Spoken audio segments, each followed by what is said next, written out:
Hello and welcome back to my YouTube channel. मैं हूं अमन, आप देख रहे हैं कार म्यूटर। शीशे बंद कर दियो, ठीक है। आज जो है हम करने जा रहे हैं ये वाली स्विफ्ट, जो कि मेरी पहली स्विफ्ट थी। इसकी मतलब पहली स्विफ्ट थी जो इसने खरीदी थी, और मेरी पहली स्विफ्ट थी जिसको हमने मॉडिफाई किया था। जहाँ से भाई का क्रेजी स्विफ्ट से स्टार्ट हुआ है, जहाँ से मॉडिफिकेशन का रास्ता हमारा शुरू हुआ है वो ये वाली स्विफ्ट थी।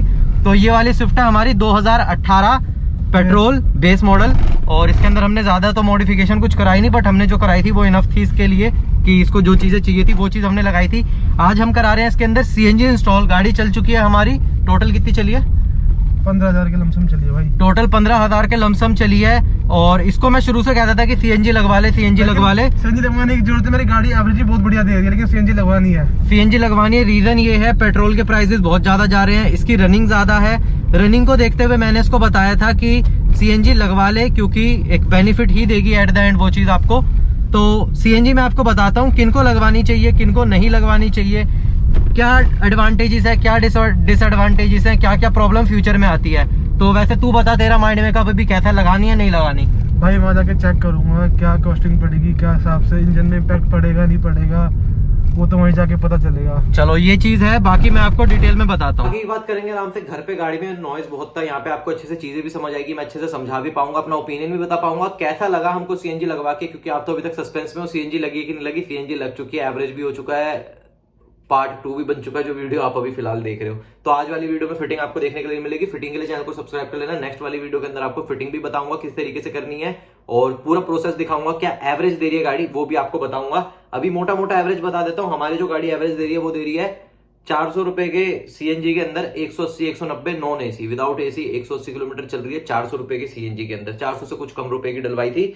सबसे पहली जो चीज स्टार्ट करना चाहूंगा वो बताऊंगा आपको एडवांटेजेस क्या होते हैं। सबसे पहला एडवांटेज होता है ग्रीन फ्यूल है, पोल्यूशन कम करेगा और इन्वायरमेंटल फ्रेंडली है।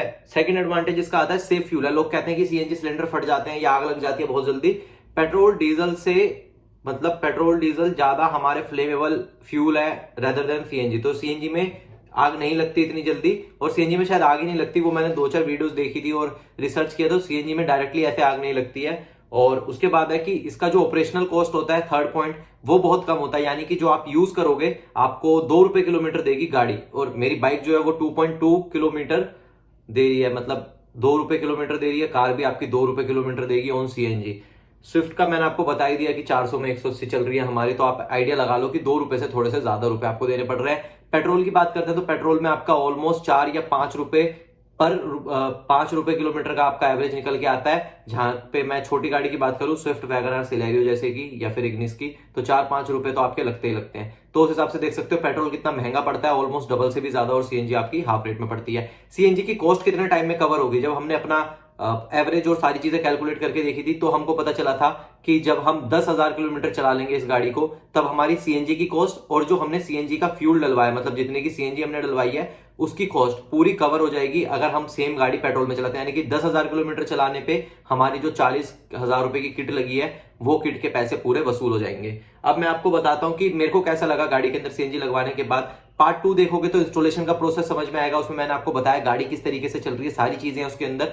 लेकिन मैं अभी आपको बता देता हूं, हर गाड़ी का अलग अलग सीन होता है। जैसे अगर मैं स्विफ्ट की बात करूं तो स्विफ्ट में जब पेट्रोल में थी तो गाड़ी में हल्की सी वाइब्रेशन मेरे को फील हो रही थी जब मैं उसको ड्राइव कर रहा था। बट जैसे ही मैंने उसको सीएनजी पे स्विच किया तो वाइब्रेशन हल्की सी कम हो गई, नॉइस हल्की सी कम हो गई। हर गाड़ी का ये चीज डिफरेंट हो सकती है कि किसी में यार वाइब्रेशन थोड़ी सी बढ़ जाए, किसी में वाइब्रेशन थोड़ी सी कम हो जाए। हर कार का ये चीज डिफरेंट होता है। तो ये आपने देखना है, या फिर आपने अपनी गाड़ी में सीएनजी लगवाने से पहले एक बार टेस्ट राइड लेके देखनी है अपने फ्रेंड की या किसी जानकार की गाड़ी जिसने ऑलरेडी उस गाड़ी के अंदर सीएनजी लगवा रखी हो, ताकि आपको पता चल जाए कि सीएनजी और पेट्रोल में कार का रिस्पॉन्स कैसा है। लोग सही कहते हैं कि भाई जो एवरेज है वो चीज तो आपको मिलेगी, बट पिकअप हल्का सा कहीं ना कहीं आपका मैनेज कम हो जाएगा। तो यहाँ पे जब हमने जस्ट किट लगवा के गाड़ी निकली थी हमारी, तो उसके अंदर मेरे को हल्का फुल्का फील हुआ था कि हाँ, पिकअप पेट्रोल पे मच बेटर आ रहा है रेदर देन सीएनजी। सीएनजी इतनी जल्दी एक्सेलरेट भी नहीं कर पा रही, और एकदम से जैसे अगर आप ओवरटेक करने की किसी को सोच रहे हो तो आपको गियर डाउन देना पड़ रहा है। तो वो चीज मेरे को उसके अंदर लगी थी कि हाँ, सीएनजी में पावर लैग तो हुआ है, बट हमारे रेड्यूसर के अंदर कोई प्रॉब्लम थी। रेड्यूसर के अंदर जो प्रेशर था वो सही से नहीं बन रहा था, क्योंकि उन्होंने हमारी कार को टेस्ट राइड लेके उसकी जो मैपिंग करते हैं या जो भी कंप्यूटर पे करते हैं वो चीज नहीं करी थी। तो क्या हुआ था कि वो चीज के अंदर कुछ प्रॉब्लम आई थी। फिर 2 दिन बाद वो सीएनजी पे जाना भी छोड़ दिया गाड़ी ने। तो प्रॉब्लम्स तो देखो 19-20 आपको हो सकता है, और जहां से मैंने लगवाया था वो पार्ट 2 में मैं बता दूंगा। तो वहां पे ऐसे इस तरीके से प्रॉब्लम हुई थी। फिर मेरा फ्रेंड अगेन उनके पास गया, उन्होंने रिड्यूसर को खोला, रिड्यूसर का फिर चेक करा या साफ करा, वो बता रहा था कि कुछ साफ वाफ करा, फिर अगेन उसको रीइंस्टॉल करके उन्होंने गाड़ी ड्राइव करके उसका सेट करा सारे सिस्टम जो भी था। तो इस तरीके से जो है फिर अब जब मैंने कल रात को गाड़ी चलाई तो भाई गाड़ी क्या चल रही है, मतलब भाई उड़ रही है गाड़ी, मतलब लिटरली सेम एज पेट्रोल। लवाटो की सीएनजी इंस्टॉल करवाई थी, सेम एज पेट्रोल वाला रिजल्ट आ रहा है गाड़ी के अंदर। तो ये था थोड़ा सा मेरा ओपिनियन। अब किन लोगों को सीएनजी लगवानी चाहिए, किन लोगों को नहीं लगवानी चाहिए, ये पॉइंट आपके लिए सबसे ज्यादा मैटर करते हैं। पहली बात, गाड़ी आपकी बिल्कुल नहीं है, जस्ट आप लेके निकले हो, 5,000 10,000 किलोमीटर चलिए, मत लगवाओ सीएनजी। एटलीस्ट आप 20,000 किलोमीटर चलाओ, पेट्रोल का एक्सपीरियंस लो। आपने इतनी महंगी गाड़ी ली है तो आप पेट्रोल तो अफोर्ड कर ही सकते हो। अगर आपकी रनिंग बहुत ज्यादा है तो मिनिमम 10,000 किलोमीटर के बाद मैं बोलूंगा कि आप लगवाओ।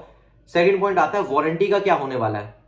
जब इंस्टॉल हो गई थी तो मेरे फ्रेंड को नहीं पता था वारंटी वॉइड हो जाती है।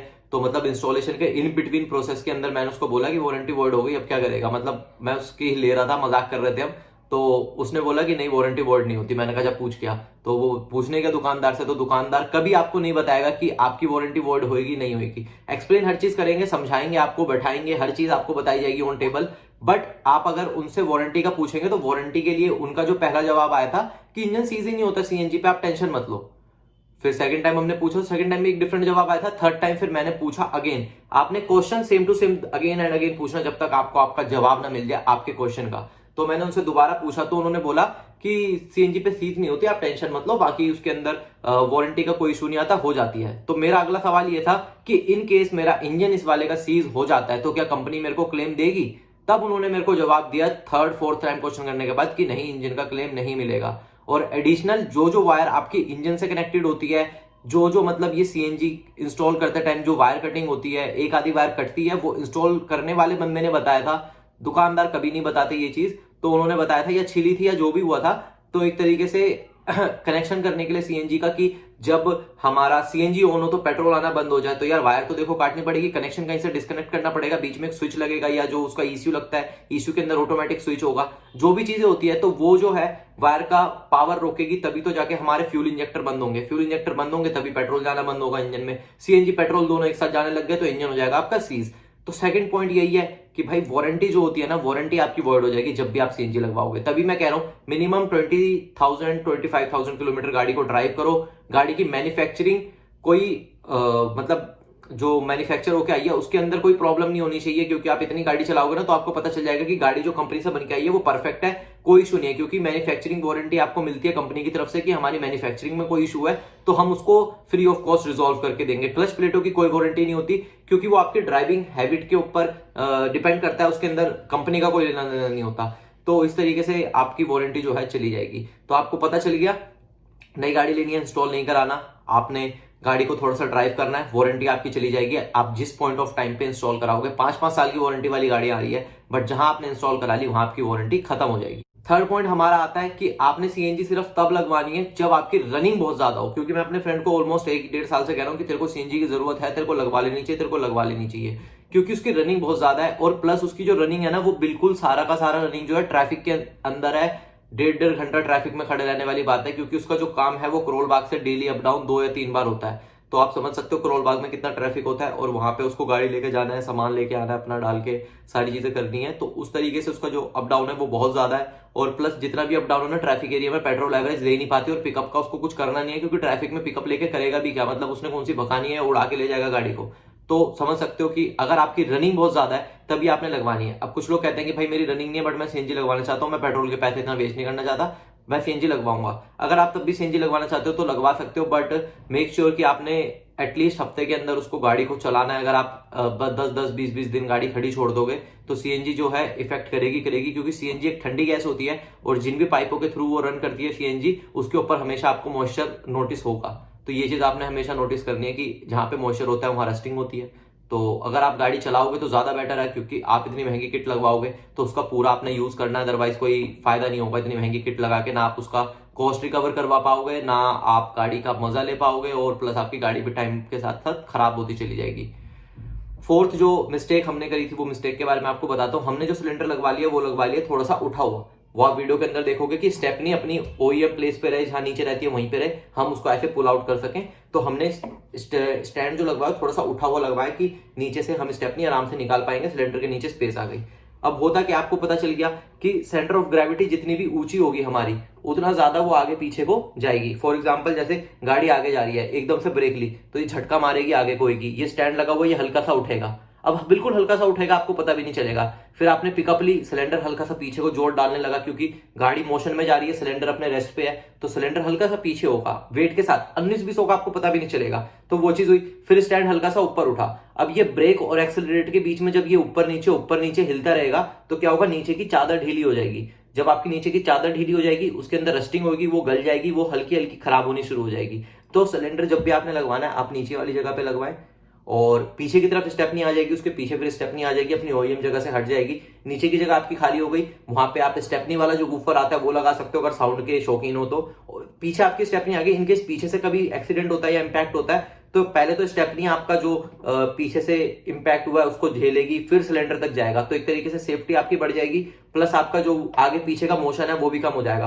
अब जब वो चादर के पास आ गई, स्टैंड जो है हमारा बिल्कुल नीचे जो चादर लगा हुआ है स्टील का चादर, तो उसके पास आ गई, तो आप एक्सेलरेट कर रहे हो तो ये हल्का सा पीछे हुआ, ब्रेक ले रहे हो तो हल्का सा आगे हुआ, तो ये चीज जो है ये मोशन कम हो जाएगा। क्योंकि जैसे आप एग्जाम्पल ले लो, लंबी सी बिल्डिंग है, जितनी ऊपर वाला एरिया होगा वो उतना ज्यादा झटके खाएगा, रेदर देन अगर ये चीज सिर्फ छोटी सी होगी तो ये इतने झटके जो है नहीं खाएगी। तो इस तरीके से आप समझ सकते हो कि सेंटर ऑफ ग्रेविटी आपने नीचे रखनी है, ज्यादा ऊपर लेके नहीं जानी। तो ये चौथी वाली तो हमारी गलती थी, बट हमारी ड्राइविंग ज्यादा और इतना पिकअप एक्सीलेंट है नहीं। टाइम के साथ उसकी वीडियो भी मिल जाएगी, इनकेस यार अगर चादर गल जाती है तो वो भी मैं आपको बना के दूंगा।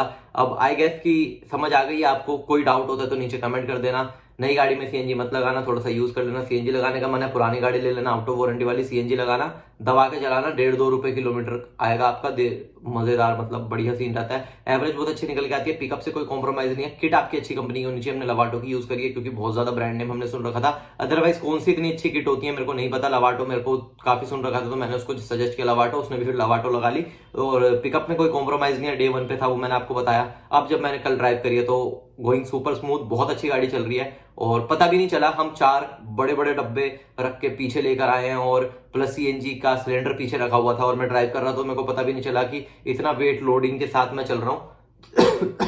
तो आई गेस सीएनजी लगवाओ, बट वारंटी आपकी चली जाएगी, ये हमेशा आपने ध्यान रखना है। एक चीज और, जो पीछे पेट्रोल कैप के वहां फिलिंग वाल्व लगता है वो नहीं लगवाना, वो ऑथराइज नहीं है, वो पासिंग नहीं है। अगर आप दलाल को पेपर देके 4000 वाला 3000 वाला अपना ओन आरसी पे चढ़वा रहे हो तो लगवा तो लोगे आप, बट जैसा मैंने आपको बताया सीएनजी हमेशा ठंडी गैस होती है, उसके ऊपर मॉइस्चर आएगा ही आएगा, तो वो चीज आपकी विद द टाइम गल जाएगी पेट्रोल कैप के वहां वाली, तो वो मत लगवाओ। फ्रंट वॉल्व रखो, फ्रंट वॉल्व से इंस्टॉल कराओ। प्लस पीछे वाले में एक और प्रॉब्लम बताई थी जिनों से हमने इंस्टॉल कराया था कि अगर आपकी लेफ्ट साइड पे वॉल्व लगी हुई है तो आपको अगर उधर वाला स्टेशन खाली आप उसमें नहीं जा सकते, क्योंकि आपको हमेशा ध्यान रखना है कि जहां पे मैं लगा रहा हूं उसका फिलिंग स्टेशन जो है वो मेरे लेफ्ट साइड पे है, ताकि वो इजिली फिल कर पाए।